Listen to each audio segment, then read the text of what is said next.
دا د شپې پر 10 بالا یا په بالا 4 بجې وې چې دا ګولۍ راغلې ده په دا ځای کې نښتې ده په دا کې ودانې ځوانان دي هغه پراته دي یو رفیع الله نومیږي یو بل نقیب الله نومیږي رفیع الله ځای پر شهید شو نقیب الله زخمي دی. زه دلبر خان دا وخت په چمن ټکدار کلي کې موجوده یم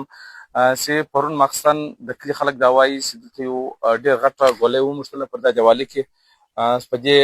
کور کې تقریبا 2 ځوانان ول چې یو په شهادت ورسېدي یو زخمي دی د دې کوم ستړي پراته دي د دې درېیم کور دی په دې حواله سره به د دوی پوښتنه وکړو. دا د موږ ماښام بیده ولو تقریبا 4 بجې 10 بالا 4 بجې وه چې ډېر غټ درز وسولو چې درز وسو اور بل سو را میدان شو د همسایګانو کوټه ده دلته یو شهید پروت یو زخمي ولو